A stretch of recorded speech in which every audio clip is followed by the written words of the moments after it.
салом, Душанбе Сити аст. барномаи муаррифии мавзеҳои шаҳри Душанбе. ин бор мо ба боғи кӯли ҷавонони пойтахт меравем. боғи кӯли ҷавонон дар хиёбони исмоили сомонӣ воқеъ буда, аз назди театри опера ва балет то боғ тавассути автобуси 8 рафтан мумкин аст. макони маҳбуби истироҳату фароғати чанд насли сокинони пойтахт. боғи кӯли ҷавонон ки пештар кӯли камсамол ном дошт, имрӯз мавзеи салқину сарсабзест барои сайругашту осоиш ва бозӣ. дар боғ воситаҳои гуногуни вақтхушӣ барои кӯдакону калонсолон насб шуданд ки истироҳати меҳмононро рангин мегардонанд. боғи кӯли ҷавонон доим серодаму пурғавғост. гӯё рӯҳу шасти ҷавонӣ меҳмони доимии ин макон аст.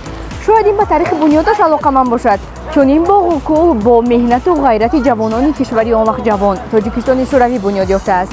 13 августи соли 1939 сокинони пойтахт ки аксарияташон ҷавонон буданд, барои бунёди кӯл ҷамъ омада давоми 30 рӯз 60,000 кубометр рег ҷамъ карданд. расо як моҳ баъд кӯл аллакай омода буд. дар умум корҳои сохтмони соли 1940 ба анҷом расида, дар он 3500 нафар иштирок намуданд.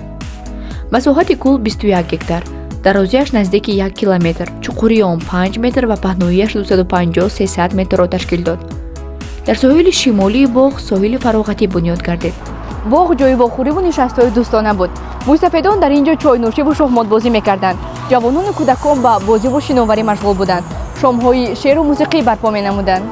соли 2018 боғ пурра таҷдиду навсозӣ шуда, намои тоза гирифт. аттраксионҳо аз он бароварда шуда, боғ ба сайргоҳи назди соҳилӣ табдил ёфт. имрӯз низ боғ чунин фазои хуш дорад. хайр, то саёҳати оянда.